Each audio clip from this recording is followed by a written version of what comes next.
नमस्ते, आदाब, सत श्री अकाल। मैं प्रांजल और आप देख रहे हैं सब कुछ कनाडा। प्यारे दर्शकों, हिंदी सिनेमा के सुनहरे अध्याय और उससे जुड़ी खास यादें ले हम आपके समक्ष पेश करने जा रहे हैं, जिसकी आज हम शुरुआत करेंगे बॉलीवुड के पहले सुपरस्टार रहे स्वर्गीय राजेश खन्ना से, जिनके करियर का आगाज भरा सफर जहां अपार रोशनियों से लबरेज रहा, वहीं अंतला करियर और जीवन पड़ाव ऐसा अंधकार में रहा जिनमें कोई खुशगवार सुबह उन्हें नसीब नहीं हुई। सो आइए उनके जीवन करियर से जुड़ी कुछ बातों और किस्सों पर डालते हैं एक नजर। भारतीय सिनेमा जगत में 1969 से 1975 के बीच का दशक भी स्वर्णिम युग के रूप में याद किया जाता है, जिस दौरान ही राजेश खन्ना के रूप में एक ऐसे सिने सितारे का उदय चित्र नगरी मुंबई में हुआ, जिसकी आभा कुछ ही समय में चारों ओर फैल गई कि उसने उस दौर के सभी सितारों की चमक को फीका कर दिया। हिंदी सिनेमा के पहले सुपरस्टार होने का गौरव हासिल करने वाले इस महान एक्टर के करियर और जीवन से जुड़ी अनकही बातों और अनछुए किस्सों पर आइए डालते हैं एक नजर। मूल रूप से पंजाब के श्री अमृतसर साहिब संबंधित और 29 दिसंबर 1942 को जन्मे राजेश खन्ना स्कूल और कॉलेज जमाने से ही एक्टिंग की ओर आकर्षित रहने लगे थे, जिन्हें उनके एक नजदीकी रिश्तेदार ने गोद लिया था और बहुत ही लाड प्यार से उन्हें पाला था। सिनेमा में उनके सफर की शुरुआत उस समय हुई जब सुप्रसिद्ध निर्माता निर्देशक जीपी सिप्पी ने उन्हें राज फिल्म के लिए साइन किया, जिसमें बबीता जैसी बड़ी स्टार थी, लेकिन उनकी जो पहली प्रतिष्ठित फिल्म रही वो थी आखिरी खत है, जो 1966 में रिलीज हुई थी। हालांकि ये फिल्म आस अनुसार सफलता हासिल नहीं कर पाई। वर्ष 1969 में रिलीज हुई और शक्ति सामंत द्वारा निर्देशित की गई जिस फिल्म ने इस शानदार एक्टर को सुपरस्टार का दर्जा दिलाने में अहम भूमिका निभाई, वो थी आराधना, जो लगातार 100 दिनों तक सिनेमाघरों में चलने वाली पहली हिंदी फिल्म रही, जिसमें राजेश खन्ना के साथ दिग्गज अभिनेत्री शर्मिला टैगोर नजर आई। आराधना फिल्म रिलीज होने के बाद ही हिट हो गई और कुछ ही समय में ब्लॉकबस्टर साबित हुई। ये फिल्म 1946 में आई हॉलीवुड फिल्म 2 इंचेस ऑन पर आधारित थी। राजेश खन्ना के फैंस के अलावा आम दर्शकों को भी ये फिल्म काफी पसंद आई, जिसकी वजह से फिल्म सिनेमा घरों से हटी नहीं और ये सिलसिला 3 महीने से ज्यादा चला। इस फिल्म की बेहतरीन कहानी और राजेश खन्ना और शर्मिला टैगोर की बेहतरीन एक्टिंग ने लोगों का दिल जीत लिया था, जिसे कई अवार्ड भी मिले थे। इस फिल्म के लिए इन दोनों सितारों को फिल्म फेयर अवार्ड से नवाजा गया था और इस फिल्म ने कई अन्य अवार्ड भी अपने नाम किए थे। फिल्म का गाना मेरे सपनों की रानी कब आएगी तू भी सुपर हिट रहा था, जिसे आपने जरूर सुना होगा। आराधना इतनी हिट हुई कि इसका तेलुगु में रीमेक बनाया गया और वो रीमेक भी हिट रहा। ये फिल्म कई महीनों तक नहीं बल्कि करीब 3 साल तक पूरे देश में दिखाई गई, जो अपने आप में बहुत बड़ी उपलब्धि थी। दुनिया भर के दर्शकों को दीवाना बना देने वाली इस फिल्म के बाद राजेश खन्ना और शर्मिला टैगोर ने सफर, अमर प्रेम, आविष्कार जैसी कई और सफल फिल्मों में साथ काम किया। आराधना की सफलता के बाद उनकी जोड़ी यकीनन उस दौर की सबसे लोकप्रिय ऑन स्क्रीन साझेदारी थी और हिंदी सिनेमा में अब तक की सबसे सफल साझेदारियों में से एक थी। हालांकि सराहनीय बात यह भी रही कि राजेश खन्ना ने अपनी नायिका शर्मिला टैगोर को समय दर समय अपनी इस सफलता का पूरा श्रेय भी दिया और कहा कि आराधना मेरी सफलता की पहली सीढ़ी थी। उस फिल्म के बाद मुझे कभी पीछे मुड़कर नहीं देखना पड़ा। बहुत कम लोग जानते हैं कि मैं आराधना में एक और सुपरस्टार नायिका शर्मिला टैगोर के साथ काम कर रहा था। उस समय वो मुझसे ज्यादा मशहूर थी और मुझे ऐसा नहीं लगा कि मैं कोई नया कलाकार हूँ। वो सबसे खूबसूरत महिलाओं में से एक हैं जिनके साथ मैंने स्क्रीन शेयर की है। बात करते हैं राजेश खन्ना के करियर की एक और बेहतरीन फिल्म आनंद की, जिसे रिलीज हुए 50 साल हो चुके हैं। ये फिल्म 12 मार्च 1971 को रिलीज हुई थी। जब ये फिल्म बन रही थी तब राजेश खन्ना बॉलीवुड के सुपरस्टार थे, जबकि सदी के नायक बन उभरे अमिताभ बच्चन उस समय खुद को स्थापित करने के लिए संघर्ष कर रहे थे। आनंद में राजेश खन्ना मुख्य भूमिका में थे और अमिताभ बच्चन सहायक अभिनेता थे। इस भूमिका के लिए अमिताभ को उस साल का फिल्म फेयर सर्वश्रेष्ठ सहायक अभिनेता का पुरस्कार दिया गया था। फिल्म के निर्देशक ऋषिकेश मुखर्जी थे। वो ऋषिकेश मुखर्जी जिनकी फिल्में हल्के फुल्के अंदाज में लोगों का मनोरंजन करती थी, वो आम जिंदगी से अपनी फिल्मों के लिए कहानियां उठाते थे। निर्देशक क्षेत्र में आने से पहले मुखर्जी प्रिंसिपल भी रह चुके थे, तो क्या बोलना है, कैसे बोलना है और क्या नहीं बोलना है, ये बातें हम बखूबी जानते थे। कई बार वो धर्मेंद्र, अमिताभ बच्चन, राजेश खन्ना जैसे सितारों को स्कूली बच्चे की तरह समझाते थे, तो कई बार उन्हें सुनाते भी थे।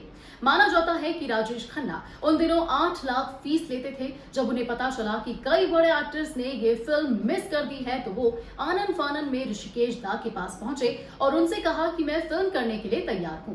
तब ऋषिकेश दा ने उनसे कहा कि अगर तुम मेरे साथ काम करना चाहते हो तो तुम्हें मेरी 3 शर्तें माननी होंगी। समय पर आना होगा, ज्यादा तारीखें देनी होंगी और तीसरी शर्त है कि कम फीस लेकर काम करो। राजेश खन्ना ने बिना कुछ कहे उनकी सारी शर्तें मान ली। उस सुबह बॉम्बे में बारिश हो रही थी। 11 साल की एक लड़की ने अपनी कुछ क्लासमेट्स के साथ स्कूल बंक किया और राजेश खन्ना की लेटेस्ट रिलीज हुई फिल्म देखने पहुंच गई।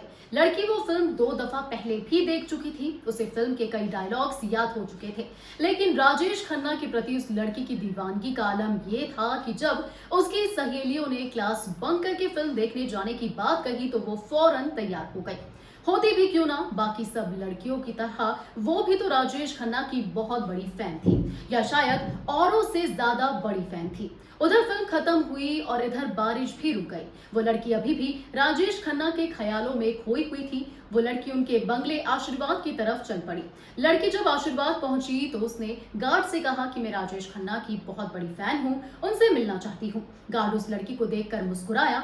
वो रोज ऐसे जाने कितने ही लोगों को देखता था जो खुद को राजेश खन्ना का बहुत बड़ा फैन बताकर उनसे मिलने की गुजारिश करते थे। कई तो घंटों तक उनके बंगले के सामने खड़े तक रहते थे। गार्ड ने उस लड़की से कहा, साहब अभी घर पर नहीं है, पता नहीं कब तक आएंगे। लड़की जिद्दी थी। वहां से जाने की बजाय वो गेट के साइड में ही खड़ी हो गई।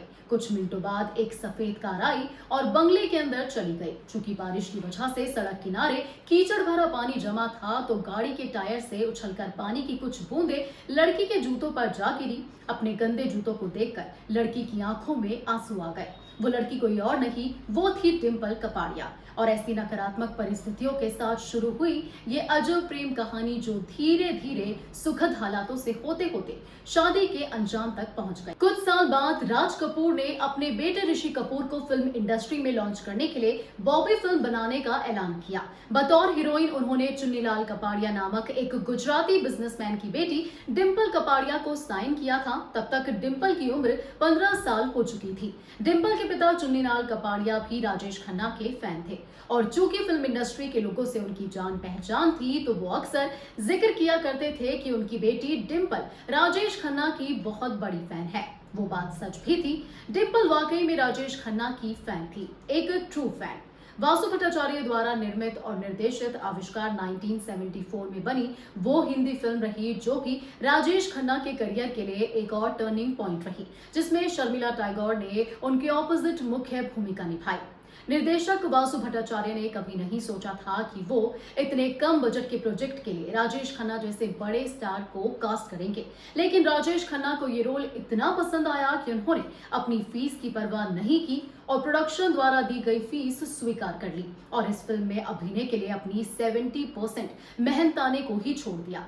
इस फिल्म में राजेश खन्ना का अभिनय उनकी सबसे दिल को छू लेने वाली फिल्मों में से एक रहा है और इसके लिए उन्हें जहां तीसरा फिल्म फेयर सर्वश्रेष्ठ अभिनेता पुरस्कार दिलाया और वहीं राष्ट्रीय फिल्म पुरस्कारों में सर्वश्रेष्ठ अभिनेता का प्रशंसित पत्र भी मिला।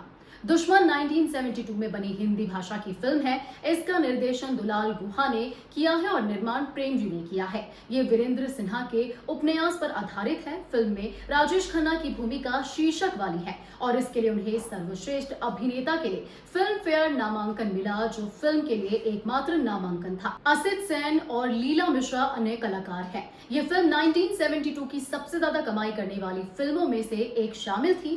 वीरेंद्र सिन्हा की कहानी पर बनी फिल्म दुश्मन के लिए राजेश खन्ना ने बड़ा रिस्क लिया था, क्योंकि उस समय उनकी इमेज एक रोमांटिक हीरो की थी, जिससे एकदम विपरीत था ये रोल।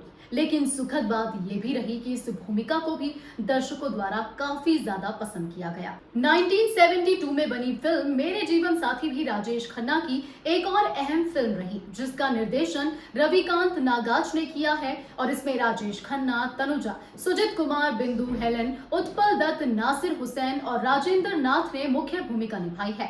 यह फिल्म उनकी लोकप्रियता के चरम पर बनी थी, जो विलक्षण संगीत, संवाद और वेशभूषा के लिए भी जानी जाती है।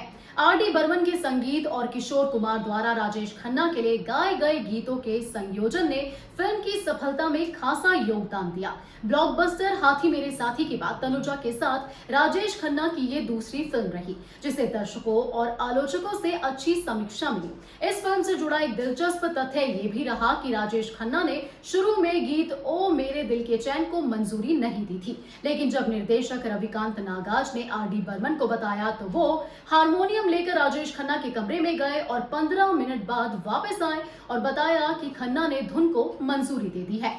लेजेंड निर्देशक मनमोहन देसाई द्वारा निर्देशित की रोटी वर्ष 1974 में रिलीज हुई, जिसमें भी राजेश खन्ना के करियर को और मजबूती देने में अहम भूमिका निभाई। फिल्म में उनकी ऑपोजिट मुमताज नजर आई। फिल्म का क्लाइमेक्स सीन ऐसा था जिसमें राजेश खन्ना को मुमताज को अपने कंधों पर लेकर बर्फ से भरी वादियों में लेकर दौड़ना था। इस सीन को परफेक्ट रूप देने के लिए राजेश खन्ना ने 8 दिनों तक कड़ी प्रैक्टिस की थी, जिसके बाद इस सीन को शूट किया गया था। जब इस सीन की शूटिंग पूरी हो गई थी तो उनके बाएं कंधे पर लाल निशान बन गए थे, लेकिन इसके बावजूद उन्होंने सीन को कुशलता पूर्वक अंजाम दिया। राजेश खन्ना और अमिताभ बच्चन दोनों सुपरस्टार्स ने सिर्फ आनंद और नमक हराम में साथ काम किया है। दोनों के निर्देशक ऋषिकेश मुखर्जी थे। इसके अलावा ये दोनों दिग्गज सितारे फिर कभी साथ काम नहीं कर पाए। राजेश खन्ना को लेकर अमिताभ बच्चन के साथ साथ कई मनमुटाव की कहानियां हैं, लेकिन इसके बावजूद दोनों की अभिनेताओं ने हर सार्वजनिक मंच पर एक दूसरे का पूरा सम्मान किया है। बेशक आनंद की सफलता के बाद अमिताभ बच्चन को कई फिल्में मिली, लेकिन 2 साल बाद उनकी 7 फिल्में फ्लॉप हो गई।